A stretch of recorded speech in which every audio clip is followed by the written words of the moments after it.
이 시간 하나님께서 저에게 주시는 말씀은 요한복음 21장 1절부터 14절 사이의 말씀입니다. 요한복음 21장 1절부터 14절까지의 말씀입니다. 찾으셨으면 자막을 보셔도 되겠습니다. 제가 읽겠습니다. 그 후에 예수께서 디베라 호수에서 또 제자들에게 자기를 나타내셨으니 나타내신 일은 이러하니라. 시몬 베드로와 디두모라 하는 도마와 갈릴리 가나 사람 나다나엘과 세베대의 아들들과 또 다른 제자 둘이 함께 있더니 시몬 베드로가 나는 물고기 잡으러 가노라 하니 그들이 우리도 함께 가겠다 하고 나가서 배에 올랐으나 그날 밤에 아무것도 잡지 못하였더니 날이 새어갈 때 예수께서 바닷가에 서셨으나 제자들이 예수이신 줄 알지 못하는지라. 예수께서 이르시되 얘들아 너희에게 고기가 있느냐 대답하되 없나이다. 이르시되 그물을 배 오른편에 던지라 그리하면 잡으리라 하시니 이에 던졌더니 물고기가 많아 그물을 들 수 없더라. 예수께서 사랑하시는 그 제자가 베드로에게 이르되 주님이시라 하니 시몬 베드로가 벗고 있다가 주님이나 하는 말을 듣고 겉옷을 두른 후에 바다로 뛰어내리더라. 다른 제자들은 육지에서 거리가 불과 한 50칸쯤 되므로 작은 배를 타고 물고기 든 그물을 끌고 와서 육지에 올라보니 숯불이 있는데 그 위에 생선이 놓였고 떡도 있더라. 예수께서 이르시되 지금 잡은 생선을 좀 가져오라 하시니 시몬 베드로가 올라가서 그물을 육지에 끌어올리니 가득히 찬 물고기가 150마리라. 이같이 많으나 그물이 찢어지지 아니하였더라. 예수께서 이르시되 와서 조반을 먹으라 하시니 제자들이 주님이신 줄 아는 고로 당신이 누구냐 감히 묻는 자가 없더라. 예수께서 가셔서 떡을 가져다가 그들에게 주시고 생선도 그와 같이 하시니라. 이것은 예수께서 죽은 자 가운데서 살아나신 후에 세 번째로 제자들에게 나타나신 것이라. 아멘. 우리 하나님께 영광의 박수 올려드리겠습니다. 아멘. 오늘 광고와 여러 보고가 있어서 바로 설교 말씀 듣겠습니다. 잠깐 기도할게요.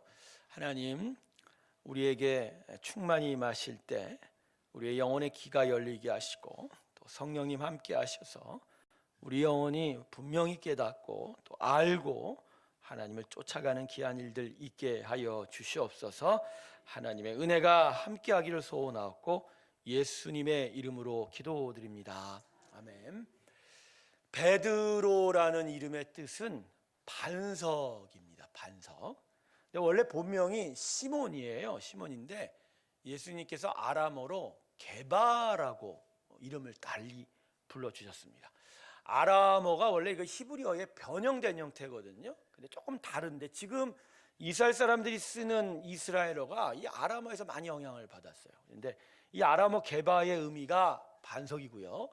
이 게바와 같은 의미의 단어가 또 페트로스라는 단어가 있는데 이걸 헬라어로 음역하면 이게 베드로가 되는 겁니다. 여러분도 잘 알다시피 이 베드로는 12제자 중에 수석 제자로 인정을 받았지요. 그런 베드로를 초대교회는 아주 기둥으로 여겼고 예수님이 지어주신 그 이름 그대로 반석과 같이 초대교회를 지켜낸 자였습니다. 로마 네로 황제 박해 때 순교했는데 주님처럼 십자가에 그대로 매달릴 수 없다고 해서 베드로가 십자가에 어떻게 매달렸습니까? 거꾸로 매달렸다고 하죠. 한마디로 베드로는 초대교회의 아주 중요한 지도자였으며 성경에도 베드로 전후서와 같은 서신을 남기는 등 성경 안에 그가 남긴 행적과 공로가 매우 컸던 자였습니다.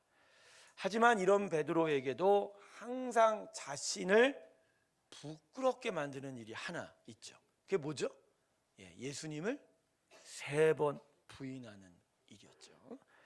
예수님께서 십자가에 달리기 전날이 6월절이어서 예수님이 제자들과 함께 마가의 다락방에서 6월절 만찬, 일명 최후의 만찬이라고 하죠. 근데 그 잔치를 가졌는데 여기서 베드로가 뭐라고 자신합니까? 나는 결코 예수님을 부인 안 하겠다, 배신하지 않겠다고 하자 예수님이 베드로에게 뭐라고 얘기하시죠? 너 새벽에 닭 울기 전에 3번 나를 부인하게 될 것이라 말씀하셨고 얼마 못 가서 베드로는 새벽 닭이 울기 전에 예수님을 정확히 3번 부인하게 됩니다. 그래서 이후에 베드로는 예수님을 이렇게 3번이나 부인한 것에 대해서 항상 마음이 아팠다고 합니다.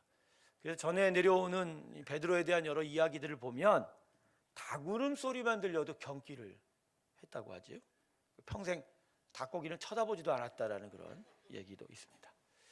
또 교회들도 베드로가 예수님을 3번이나 부인한 것에 또 그의 회개를 매우 중요하게 여겨서요. 근세 이전의 유럽의 모든 교회 건물들을 보면 교회 첨탑 그 매일 높은 곳에 닭 표시를 해놨어요. 자막 한번 볼까요? 어떤 표시냐면 저런 거죠. 여러분 그래서 닭이죠. 베드로의 닭이죠. 교회들 가면 근세 이전의 모든 교회는 다 저렇게 했습니다. 그래서 유럽 가시면 볼 수가 있는데, 자, 이게 어떤 의미냐? 이것을 보는 성도들에게 항상 베드로의 그 부인과 그렇지만 그의 회개를 항상 기억해라, 이러한 신앙의 의미를 전달해주고 있습니다. 그런데 저는 이 성경이 베드로가 예수님을 3번 부인한 사건을 기록한 것에는 어떤 특별한 분명한 목적과 의미가 있다고 봅니다. 단지 베드로의 실수와 허물을 기억한 것도 아니고, 이렇게 허물 많은 베드로도 믿음이 있는 신앙의 인물이 될 수 있다, 이러한 어떤 인문학적 교훈이 있는 것도 아닙니다. 여러분, 성경의 모든 말씀 속에는 하나님의 뜻과 마음, 그리고 그분의 나라가 기시되어 있습니다. 할렐루야. 그 중에서도 예수 십자가의 복음이 우리에게 가르쳐지고 있으며, 그 천국 복음이 우리를 어떻게 타락한 심령에서 새로운 인생으로 변하게 되는가에 대해서 중점적으로 가르치고 있는 거죠. 그러니까 베드로가 예수님을 3번 부인한 사건은 그냥 베드로의 허물과 실수가 아니라 이 사건을 통해서, 이 일을 통해서 하나님의 구원은 무엇이고 우리 안에 하나님의 구원이 어떻게 이루어지게 되는지에 대해서 가르쳐주고 있는 겁니다. 제가 오늘 말씀을, 이 본문 말씀을 들고 여러분 앞에 서서 하나님의 은혜를 나누고자 하는 이유가 바로 여기에 있습니다. 베드로가 예수를 3번 부인한 것과 오늘 본문에 부활하신 예수님이 베드로를 찾아가 만난 일이 하나의 큰 가르침으로 묶여져 우리에게 분명한 교훈을 전달해주고 있기 때문입니다. 자, 이제 오늘 본문 말씀으로 한번 가보면서 이 안에 어떤 하나님의 교훈이 담겨져 있는지를 좀 살펴보려고 합니다. 자, 오늘 본문 말씀 우리가 다 읽었는데 이 본문을 이해하는 데 있어서 가장 중요한 부분이 뭐냐면요, 본문의 시간 배경이에요. 시간 배경. 자, 오늘 본문이 요한복음 몇 장에 기록되어 있죠? 21장. 그러니까 19장, 20장을 건너 지나면서 예수님의 십자가 사건이 있으니 요한복음 21장 분명히 부활하신 예수님에 대한 이야기이겠죠. 그러니까 부활하신 예수님께서 갈릴리 호수에서 물고기 잡고 있는 베드로를 포함한 7명의 제자에게 나타나신 일을 이제 기록을 하고 있는 거예요. 그런데 그러면 예수님께서는 부활하신 이후에 이때 처음으로 제자들한테 나타나셨을까라고 하는 그런 의문이 듭니다. 여러분, 예수님이 이들에게 처음 나타났을까 이때? 아니죠. 여러분, 부활하신 주님이 40일 동안 이곳에 계셨다고 합니다. 이 땅에 40동 계시는 동안 제자들에게 총 11번을 나타나셨다고 해요. 11번. 그 중에 오늘 사건이 7번째 사건입니다. 자, 그러면 첫 번째부터 한번 짧게나마 제가 되짚어 볼게요. 처음으로 무덤에서 부활하신 예수님이 자신을 보여주신 자가 누굴까요?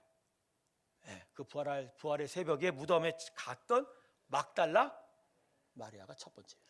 두 번째는요, 막달라 마리아와 함께 갔던 다른 여인 2사람에게도 자신을 보여주셨습니다. 그리고 세 번째가, 이게 네 번째하고 왔다 갔다 하는데, 엠마오로 가는 2 제자에게 예수님이 나타나셨죠, 그죠?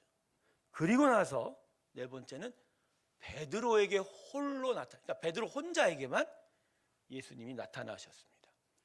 그리고 이제 5번째가 도마가 없는 가운데 나머지 10제자에게 예수님이 수련히 나타나셔서 본인의 부활의 모습을 보여주셨고, 그 다음에 도마도 있는 상황에서 11제자에게 예수님이 나타나셨고, 그리고 나서 7번째가 바로 이 갈릴리 호수에서 고기 잡던 7제자에게 예수님이 자신의 부활하신 모습을 보여주신 거예요. 그 이후로도 4번이 더 있어요. 갈릴리 산에서도 나타나셨고 심지어 500명이나 모인 제자들 앞에서도 예수님 나타나셨고 또 다른 제자에게도 나타나셨습니다. 이렇게 40일 동안 11번을 나타나셨는데, 자, 제가 얘기하고 싶은 건 이거예요. 시간적 배경이 바로 이거죠. 오늘 본문에서 베드로를 포함한 7명의 제자들이 자신을 찾아온 예수님을, 부활하신 예수님을 만난 일이 처음이 아니라는 거예요. 처음이 아니라. 그래서 우리가 이런 질문을 던질 수 있죠. 어떻게 해서 이 제자들이 예루살렘에서 이미 부활하신 예수님을 만났음에도 불구하고 그 예루살렘을 떠나 이 갈릴리 호수에 와서 이전에 자신들이 했던 물고기 잡는 어부의 삶으로 되돌아갈 수 있냐는 거예요. 더군다나 베드로는 이미 예루살렘에서 3번이나 주님을 만났어요. 부활하신 주님. 그것도 단독으로 말입니다. 부활하신 예수님을 만날 수 있었단 말이에요. 여러분, 이 정도면 최소한 베드로만큼은 예루살렘을 떠나면 안 되는 거 아닌가요? 물론 십자가에 예수님이 무기력하게 죽은 것으로 말미암아 모든 기대가 무너지고 낙심과 시기가 있었다 할지라도 다시 부활하신 주님을 만났다면 다시 한번 용기가 생기고 어떤 의미를 거기에 둘 수 있어야 되지 않는가.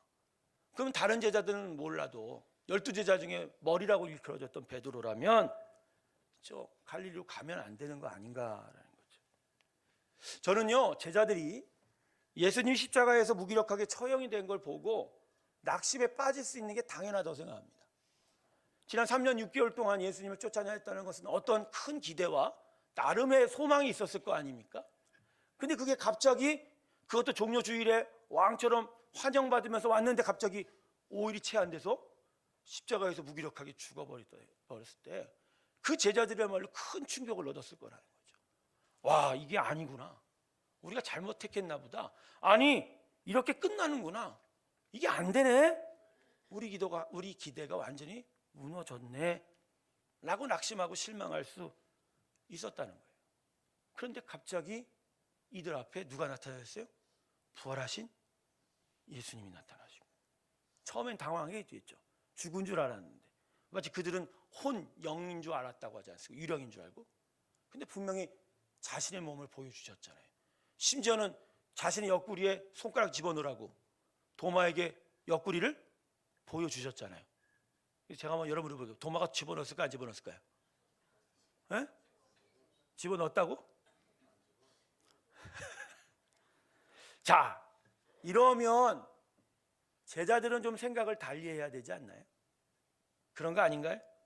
예수님의 십자가 처형으로 무너졌던 기대, 그래서 얻었던 낙심, 실망, 어떤 안 좋은 충격들이 말입니다, 예수의 부활하신 모습을 보면서 다르게 나타나야 되는 거예요. 아, 내가 모르는 하나님의 역사가 있구나.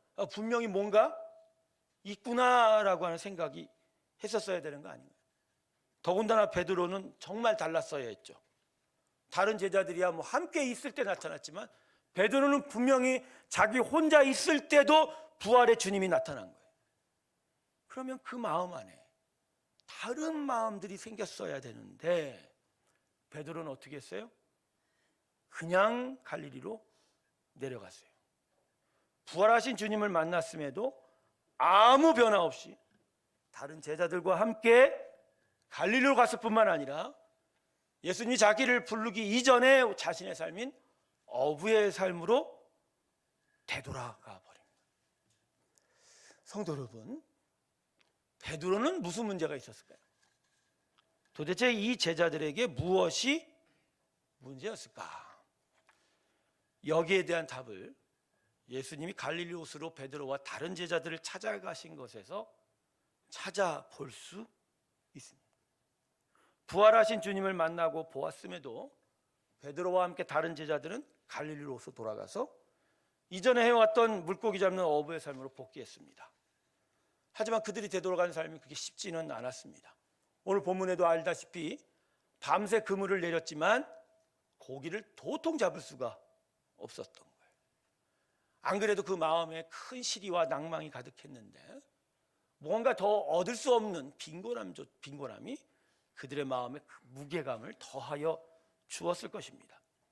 바로 이때 부활하신 주님께서 예루살렘에서 이 먼 갈릴리로 찾아오신 거예요.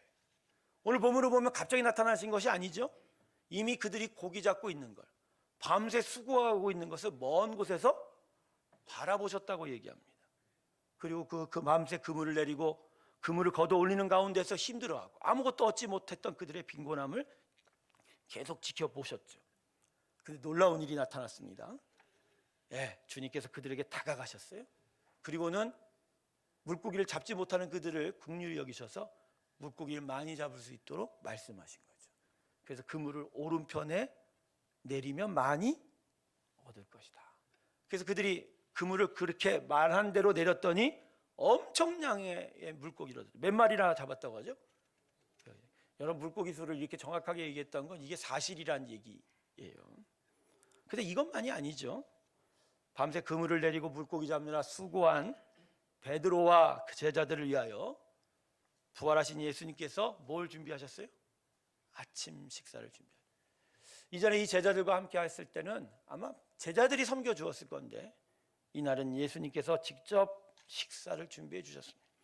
숯불 위에 떡을 구워 놓고 생선도 올려놓고 또 이들이 잡아 올린 생선도 가져오라 해서 구워 주시고, 그리고 그것을 먹으라고 직접 그들에게 하나하나씩 전달해 주신 예수님. 성도 여러분, 지금 부활하신 예수님이 이 제자들에게 무엇을 하고 있는 건가요? 무엇을 하고 있는 건가요? 당시께서 부활하셨다는 것을 안 믿으니까 또 나타나셔서 믿으라고 하는 걸까요? 안 믿으니까 믿게 하시려고 지금 애를 쓰시는 건가요? 그게 아닙니다. 예수님이요, 제자들에게 계속 부활하신 자신을 나타낸 건 나 부활했는데 그거 확인해 달라가 결코 아니에요. 성경은 우리에게 하나님 진짜 계시다는 걸 믿어달라고 요청한 적 없어요. 성경은 그런 책이 아니에요. 성경은 살아계신 하나님이 우리를 사랑한다는 거예요. 즉 지금 부활하신 예수님께서 베드로와 그 제자들을 먼 곳 이 갈릴리로까지 찾아와 만나 주신 건 그들이 진짜 하나님 만나기 원했기 때문인 거예요. 진짜 그들이 하나님 만나게 하시려고 그 먼 곳까지 찾아가서 여전히 부족하고 연약한 인생들이 부활하신 예수님을 만나기를 원하셨던 거예요. 한 번, 두 번, 세 번 부활하신 예수님께서 베드로를 만나 주신 것으로 하나님의 은혜가 끝이 난 게 아니라는 거예요. 부활하신 예수님은 계속 베드로를 만나시려고 하는 거예요. 왜? 베드로가 참된 하나님을 만나야 되니까. 참된 예수님을 만나야 되니까. 예수님은 베드로와 제자들의 연약함을 잘 알고 계신 거예요. 한 번 만났다, 두 번 만났다, 몇 번 만났다고 그들이 하나님을 만날 수 있는 게 아니라는 거예요.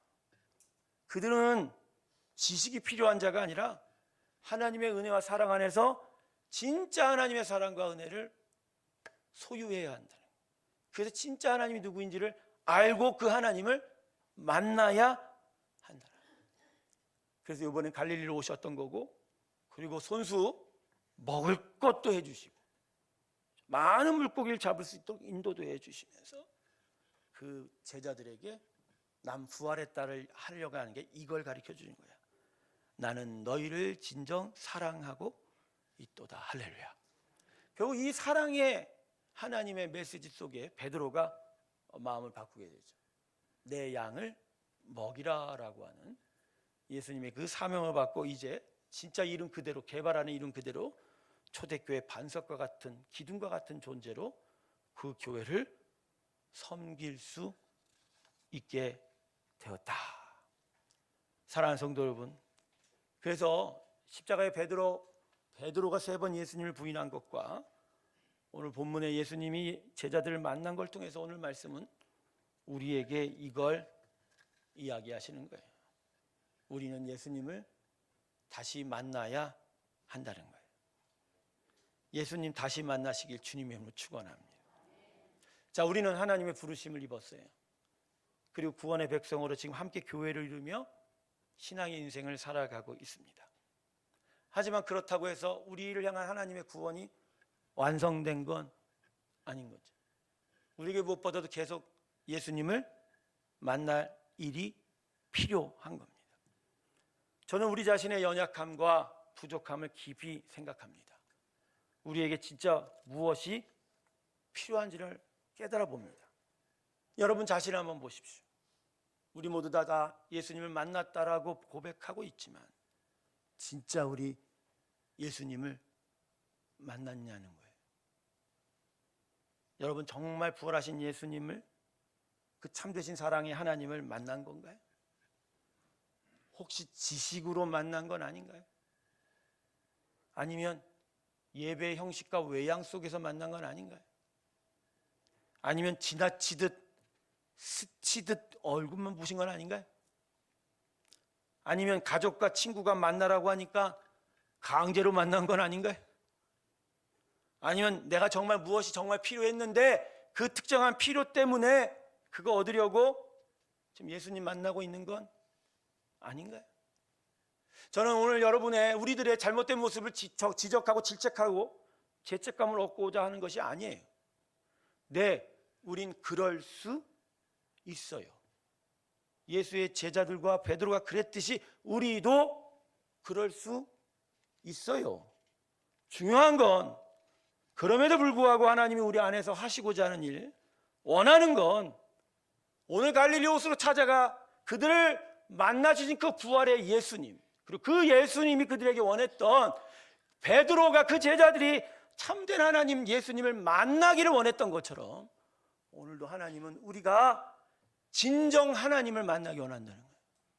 진정 예수님을 만나기를 원한다는 거예요.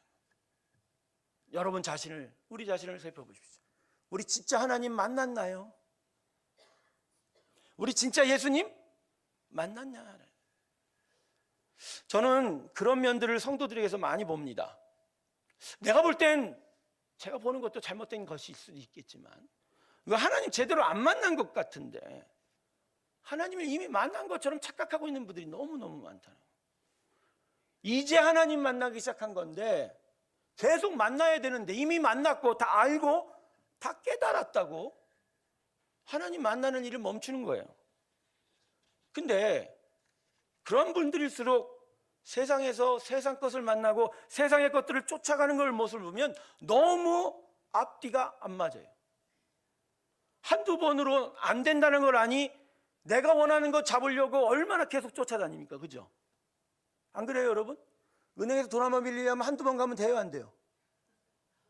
내가 원하는 거 얻으려면 한두 번이면 돼요 안 돼요? 안 돼요. 한두 번 스치듯이 그냥 지나가듯이 만난다고 돼요 안 돼요? 안 돼요. 그래서 우린 진짜 우리에게 중요하고 소중한 거 얻었고 만나고 소유하려면 어떻게 해야 돼요? 계속 만나요. 끝까지 만나요. 될 때까지 만나요. 문을 안 열어줘도 집 앞에 가서 두들기고 만나요. 제대로 만나고 붙잡으려고 얼마나 노력하고 사느냐 말이에요.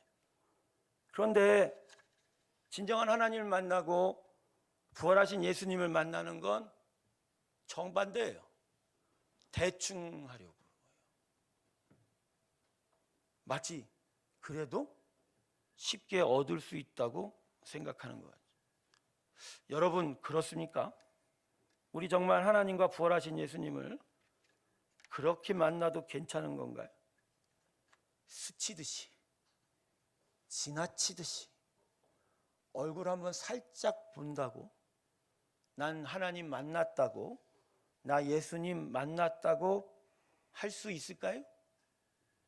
부활하신 주님을 한 번, 두 번, 세 번이나 그것도 홀로 부활하신 주님을 분명히 봤음에도 베드로는 지금 어디로 갔어요? 갈릴리로 갔어요. 이전에 어부의 삶으로 되돌아갔단 말이에요. 근데 우리는 한 번, 두 번, 세 번 만나면 나 진짜 하나님 다 만났어 이러고 있거든요. 어쩌면 우리 그러다가 이전에 갈릴리 호수의 어부의 삶으로 되돌아갈지도 모른다는 거. 오늘 이 시간 하나님이 우리에게 요청하시는 건 바로 이겁니다. 성도 여러분, 예수님 다시 만나시길 주님의 이름으로 축원합니다. 다시 만나세요. 우리 중에 누구도 나 하나님 정말 완전하게 만났다 할 사람 단 한 사람도 없어요. 그러다가 갈릴리로 미끄러져 갈 거예요. 하나님이 우리에게 원하시는 건 외양구도 율법도 형식도 아닙니다. 무거운 신앙의 규례도 아니고 짐도 아니에요.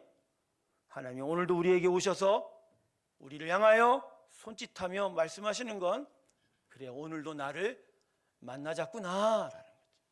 사랑하는 성도 여러분, 하나님 만나야 됩니다. 예수님 만나야 돼요. 진정한 하나님과 진정한 예수님을 만날 때 그것이 우리에게 주는 생명이 우리에겐 정말 끊을 수 없는 기쁨이 될 것이고 그 기쁨이 우리로 하여금 하나님을 향하여 춤추게 만들 거예요. 할렐루야. 우리가 계속하여 끊이지 않는 원동력을 가지고 신앙생활을 할 수 있는 건 바로 여기에 있는 거예요. 예수님이 우리 가운데 함께 하시고 내가 하나님을 만나게 될 것이다. 할렐루야. 여러분, 우리 모두 다 예수님 다시 만나야 돼요. 나 예수님 알아라고 자랑하지 마세요. 나 하나님 알아 라고 자랑하지 마세요. 그 자랑은 천국 가야 돼요. 그럼 그 자랑이 아니라 우리는 지금 어떻게 해요? 하나님 나 다시 만나야 돼요. 나 하나님 붙잡아야 돼요. 사도 바울이 뭐랬죠? 내가 붙잡았다 함도 아니요 다 이루었다 함도 아니요 나는 표대를 향하여 지금도 예수님을 향하여 걸어간다.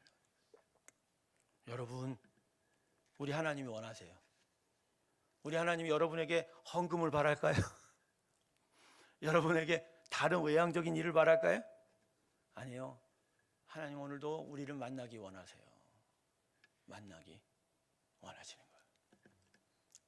제가 96년 부활절 다음 날 하나님을 정말 만났어요.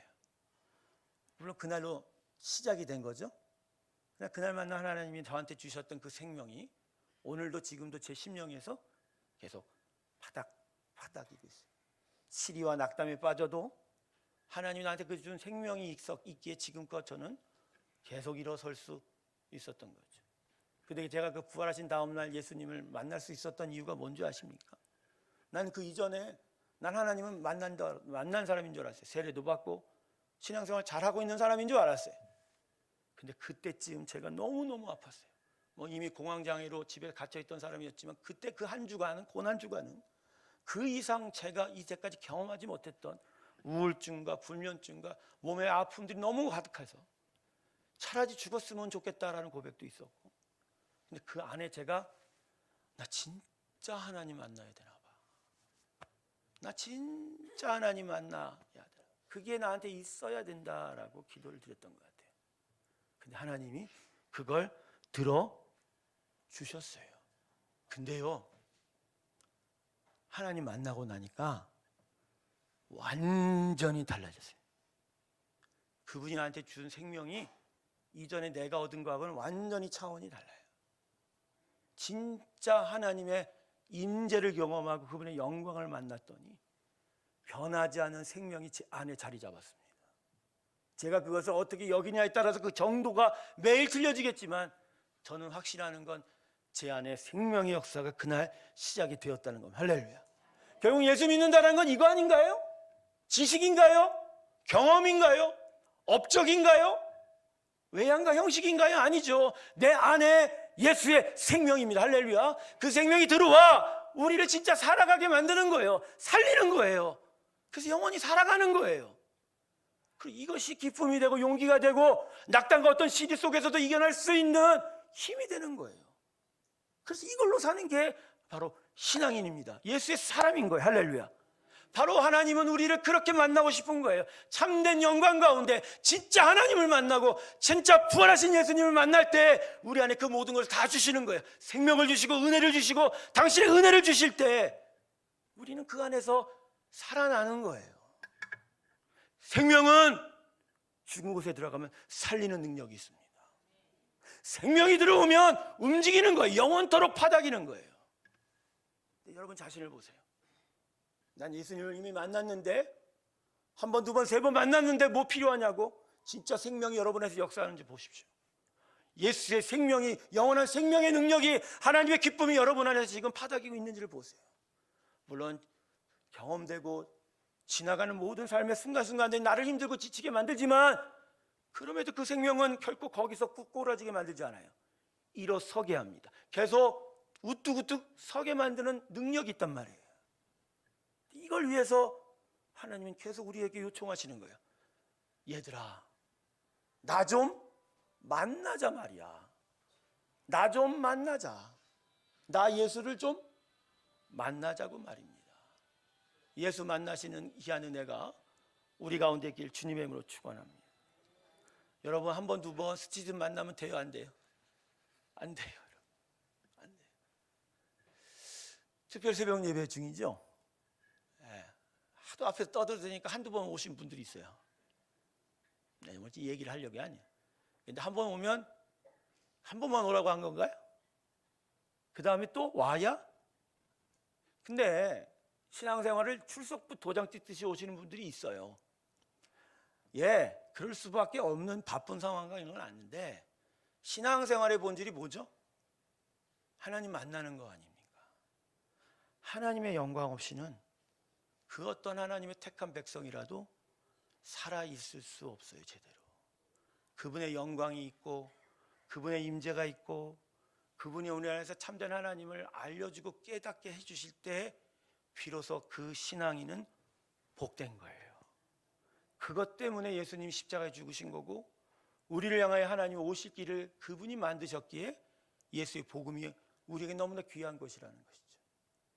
여러분, 이제 다시 한번 예수님 만나시기 바랍니다. 특별히 교회 학교 때 예전 고리타불 시절에 예수님 만났다고 여전히 그거 하나 붙들고 계신 분이 있다면 얼른 다시 예수님께 나오시길 주님의 축원합니다. 여러분, 자신하지 마세요. 내가 이전에 예수님 만난 거 그거 스치듯 만났었을 수도 있다라는 거. 내가 그렇게 사람들한테 나 예수님 알아라고 했던 거, 그냥 수박 겉핥기식으로 만난 것일 수 있다라는 거. 저는 우리 새롬교회 성도들이 예수님 정말 만났으면 좋겠습니다. 예수님 참 좋아요. 만나면 알아요. 어렵지 않아요. 내 가장 친한 친구 만나듯이 예수님 만나면 돼요. 그분께 여러분 마음 드리십시오. 하나님은 우리와 같은 성정이시라. 우리의 당신의 형상 닮아 우리가 지어졌기에 우리는 그분 앞에 서서 오랜 친구를 너무나 반가워하듯이 손을 붙잡고 만나는 그 마음을 드리면 그분은 당신의 모든 것을 우리에게 알려주실 줄로 믿습니다. 그분 다시 만나시길 주님의 이름으로 축원합니다. 기도하겠습니다. 부활하신 예수님을 만났음에도 그들은 갈릴리 호수로 내려갔습니다. 낙담과 시리에 가득한 채 말입니다. 그리고 예수님 만나기 이전에 어부의 삶으로 되돌아가던 그들이었습니다. 하나님, 이 말씀을 읽으면서 우리도 그런가 봅니다 라고 생각해 봅니다. 한 번은 만났거든요. 두 번이나 만났습니다. 세 번이나 거듭 하나님을 만나고 예수님 만난 것 같았습니다. 근데 왜 내 안에 생명이 없고, 왜 내 안에 영원한 능력이 임재하지 못하는지요? 하나님, 우리가 혹시 스치듯 만난 건 아닌 건가요? 지식으로 만난 건 아닌 건가요? 형식으로 하나님 만난 건 아닌가라고 돌이켜보며 갈릴리 호수로 찾아오신 그 하나님의 은혜로 그 부활하신 예수님을 만났던 베드로처럼 우리도 정말 하나님 만나기 원합니다. 정말 예수님 만나기 원합니다. 하나님, 오늘 이 고백을 드린 당신의 성도들 축복하여 주시고 이번엔 정말 만나 주시옵소서.